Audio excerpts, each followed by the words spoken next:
स्वागत है आप सभी का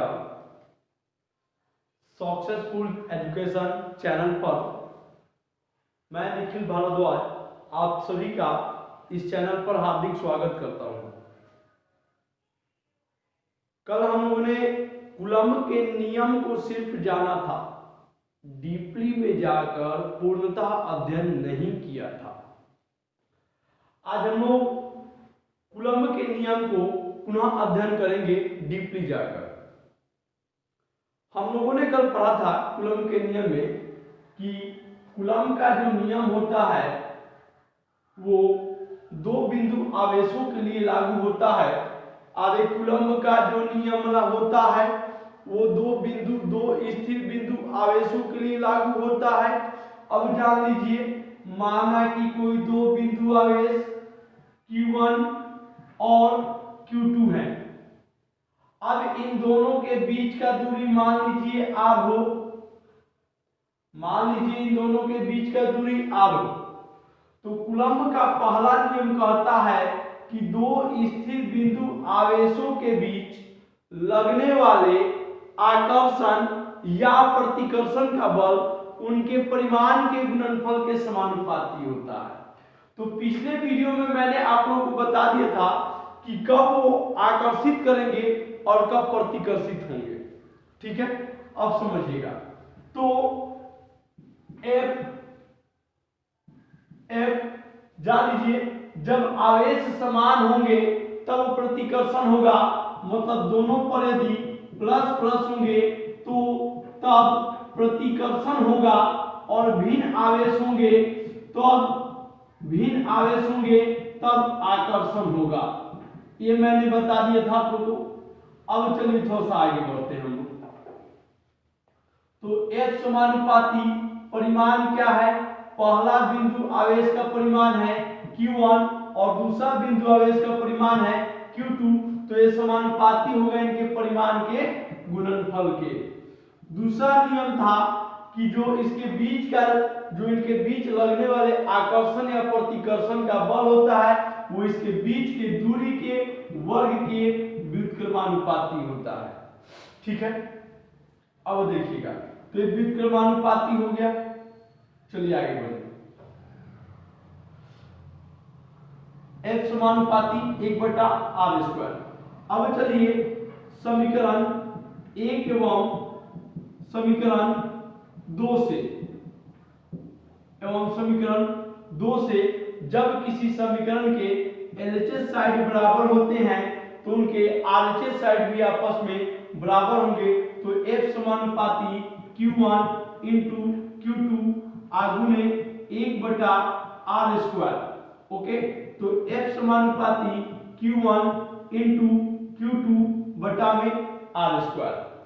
अब इस समानुपाती के चिन्ह को हटाने के लिए हम लोग इक्वल टू का प्रयोग करते हैं, लेकिन इस समानुपाती चिन्ह के बदले हम एक नियतांक का यूज करते हैं जिसे हम लोग k कहते हैं। तो k into Q1 into Q2 बटा r², जहां k एक समानुपाती स्थिरांक होता है। जहां k एक समानुपाती स्थिरांक होता है। जहां k एक समानुपातिक स्थिरांक होता है। जहां k एक समानुपाती स्थिरांक होता है। स्थिरांक होता है। जहां k एक समानुपाती स्थिरांक होता है। थोड़ा सा मैं देख लूं कि आपका वीडियो ठीक आ रहा है कि नहीं आ रहा है। चलिए, वीडियो ठीक आ रहा है। जान लीजिए मैंने क्या किया। कूलम्ब का नियम कहता है कि दो स्थिर बिंदु कोई है, दो स्थिर बिंदु आवेश है। तो मैंने मान लिया स्थिर बिंदु आवेश Q1 और Q2 है। इनके बीच का दूरी क्या है? इनके बीच की दूरी को हम R कहते हैं। तो कूलम्ब का नियम का पहला नियम कहता है कि दो स्थिर बिंदु आवेशों के बीच लगने वाले आकर्षण या प्रतिकर्षण का बल उनके परिमाण के गुणनफल के समानुपाती होता है। तो बल मतलब F समानुपाती होता है परिमाण के गुणनफल के। तक परिमाण क्या है इसका? Q1 इंटू गुणनफल, तो गुणनफल मतलब गुणा का चिन्ह Q2 समीकरण। दूसरा ये कहता है कि उनके बीच जो लगने वाला बल होता है उनके बीच के दूरी के वर्ग के बीच के समानुपाती होता है। तो F समानुपाती बटा वर्ग मतलब पावर 2 मतलब स्क्वायर, दूरी हमारा r का स्क्वायर। अब जब समीकरण के LHS साइड बराबर होते हैं तो उसके RHS साइड भी बराबर होते हैं। तो मैंने वही बराबर कर दिया समीकरण 1 एवं समीकरण 2 से। ओके, तो F समानुपाती Q1 इंटू Q2 गुने 1 बटा r स्क्वायर, तो Q1 इंटू Q2 बटा r स्क्वायर। अब इस समानुपात के चिन्ह को हटाने के लिए मैंने एक इक्वल टू का साइन यूज किया, लेकिन इस समानुपात चिन्ह के बदले मैंने एक व्यंजक को लिया जिसे हम कहते हैं k, जहां k एक समानुपाती स्थिरांक है F बराबर k into Q1 into Q2 बटा r स्क्वायर। अब जान लीजिए k का जो मान होता है ये दो चीजों पर निर्भर करता है। ये जो k होता है ये k का मान दो चीजों पर निर्भर करता है। k का मान समझ लीजिएगा, k का मान दो चीजों पर निर्भर करता है। k का मान दो चीजों पर निर्भर करता है। k का मान दो चीजों पर निर्भर करता है। पहला निर्भर करता है मात्रक पर, पहला मात्रक पद्धति पर, पहला मात्रक पद्धति पर, और दूसरा निर्भर करता है माध्यम पर। अब मात्रक पद्धति कहने का मतलब हुआ कि किसी भी राशि को मतलब बहुत सारी राशियां मात्रकों के मापने के लिए विभिन्न पद्धतियों को मात्रकों की हम पद्धतियां कहते हैं। जैसे में CGS पद्धति, FPS पद्धति, बहुत सारे MKS पद्धति है। वैसे ही अब आज माध्यम कहने का मतलब हुआ कि यदि आप सिंपल से एग्जांपल लीजिए कि यदि आप इस पेन को पकड़ते हैं और इस पेन को ऐसे हवा में घुमाते हैं तो आपको इसको घुमाने में बहुत ही कम बल लगेगा, लेकिन इसी आप पेन को लेकर आप यदि किसी द्रव में घुमाते हैं, मतलब पानी हो, चाहे किसी द्रव में घुमाते हैं, चाहे वो पानी हो, चाहे तेल हो, चाहे दूध हो, किसी द्रव में घुमाते हैं तो वहां आपको बल लगता है। तो मतलब कि हर एक माध्यम में अलग अलग बल लगते हैं उस माध्यम के हिसाब के आधार पर, उस माध्यम के हिसाब के आधार पर। तो यहाँ दोनों पॉइंट आप समझ गए। अब जैसे मान लीजिए हम मात्रक पर चलते हैं, k का मान निकालते हैं। k का मान मात्रक के आधार पर, k का मान मात्रक के आधार पर। पहला हम चलते हैं SI पद्धति में, SI मात्रक में। तो SI मात्रक में k बराबर होता है 1/4 पाई इप्सिलॉन नॉट। अभी जो आप ये सिंबल देख रहे हैं इप्सिलॉन नॉट, ये E और 0 लिखा हुआ, इसको हम लोग फिजिक्स में इप्सिलॉन नॉट पढ़ते हैं। क्या बोलते हैं? इप्सिलॉन नॉट बोलते हैं। हाँ, इस सिंबल को जो आप E और 0 लिखा हुआ देख रहे हैं इसको हम इप्सिलॉन नॉट बोलते हैं, अर्थात निर्वात की विद्युतशीलता। इसको हम लोग हिंदी में बोलते हैं निर्वात की विद्युतशीलता। इसका मतलब ये हुआ कि कोई वस्तु निर्वात में वो कितना बल लगा सकता है। जी हाँ, इसका काम है, इप्सिलॉन नॉट हमको यही बताता है कि निर्वात में किसी वस्तु पर कितना बल लग सकता है, उसका विद्युतशीलता क्या है, यही इसका काम है। अब जान लीजिए k का मान निकालते कैसे हैं। अब अभी इप्सिलॉन नॉट का मान कितना होता है और इस k का मान कितना होता है, इस बात को जान लीजिए। तो थोड़ा सा देखिएगा k का मान निकलता कैसे है। पहले हम k के मान को लिख देते हैं, k के मान को हम निकालते हैं। तो k बराबर होता है 1/, पहले इप्सिलॉन नॉट का मान आपको लीजिए, इप्सिलॉन नॉट। जी हाँ, तो इप्सिलॉन नॉट का मान होता है 8.85 गुने 10 के पावर -12 प्रति न्यूटन प्रति मीटर स्क्वायर प्रति प्रति मीटर स्क्वायर कूलम्ब स्क्वायर। जी हाँ, यही आपका इप्सिलॉन नॉट का मान होता है। इप्सिलॉन नॉट बराबर होता है प्रति न्यूटन प्रति मीटर स्क्वायर और कूलम्ब स्क्वायर। जी हाँ, अब आ जाइए के मान में। तो के का मान होता है 9 गुने 10 के पावर 9 न्यूटन मीटर स्क्वायर प्रति कूलम्ब स्क्वायर। अब जान लीजिए ठीक इसका अपोजिट मान होता है, मतलब जो के का मान, जो के का मात्रक है इसका ठीक अपोजिट होता है। जैसे देखिए न्यूटन है तो प्रति न्यूटन, मीटर स्क्वायर तो यहाँ प्रति मीटर, यहाँ प्रति कूलम्ब स्क्वायर है तो यहाँ कूलम्ब स्क्वायर। अब आखिर ये मान आता कैसे, जैसे हमने बोल दिया 9 गुने 10 के पावर 9 है 8.85, ये मान आता कैसे है इस बात को हम जान लेते हैं। तो आइए थोड़ा सा हम इधर रफ कर लेते हैं, देख लीजिए दिखाई दे रहा है कि नहीं दे रहा है। चलिए थोड़ा सा इधर दिखाई दे रहा है, हम देख लेते हैं यहाँ पर।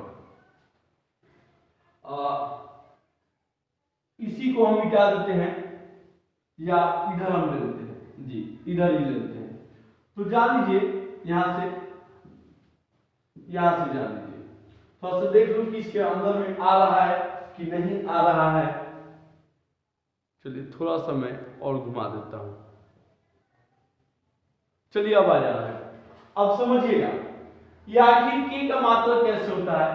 तो के का मात्रक समझिएगा, तो के बराबर होता है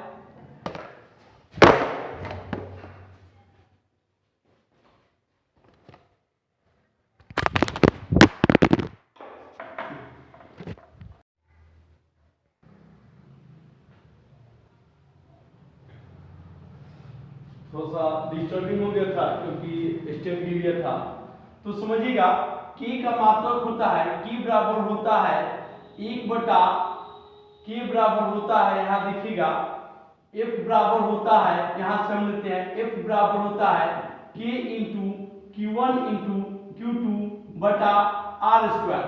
तो के का मान हमको निकालना है, तो के का मान निकालना है तो इधर चल जाएगा गुना में, यानी के बराबर हो जाएगा हमारा एफ इंटू आर स्क्वायर बटा Q1 इंटू Q2। कैसे हुआ अब जान लीजिए, के तो इधर गुना में है, तो ये देखिए f इंटू आर स्क्वायर अब बच गया ये, तो ये इधर आ जाएगा भाग में, इधर आ जाएगा भाग में। तो ये जान लीजिए कि अब चलते हैं एस आई मात्रक में। अब पहले इसका एस आई मात्रक में चलते हैं हम लोग। तो के का मान हो जाएगा एफ मतलब बल, तो बल का एस आई मात्रक होता है न्यूटन, आर क्या है दूरी, तो दूरी का मात्रक होता है मीटर, और चूंकि स्क्वायर है तो मीटर स्क्वायर। Q1 आवेश है और Q2 भी आवेश है, मतलब के बराबर हो जाएगा न्यूटन मीटर स्क्वायर और ये प्रति कूलम्ब स्क्वायर, यानी के का ऐसे ही मात्रक होता है न्यूटन मीटर स्क्वायर प्रति कूलम्ब स्क्वायर। यहां तक हो गया। चलिए अब आगे थोड़ा सा मैं रब करता हूं बोर्ड को। चलिए तो ये तो था निर्वात के लिए। अब मान लीजिए कि कोई माध्यम हो, ये तो रहा हमारा निर्वात के लिए, किसके लिए रहा निर्वात के लिए। अब मान लीजिए कि कोई माध्यम हो हमारा, ठीक है। अब मान लीजिए कि ये तो निर्वात के लिए रहा। अब चलते हैं निर्वात के लिए, चलते हैं हम। तो एफ निर्वात बराबर क्या हो जाएगा, निर्वात में लिख देता हूं मैं फिर से, निर्वात में तो इसकी विद्युतशीलता क्या आ जाएगी एफ निर्वात बराबर के इंटू Q1 इंटू Q2 अब बटा में आर स्क्वायर।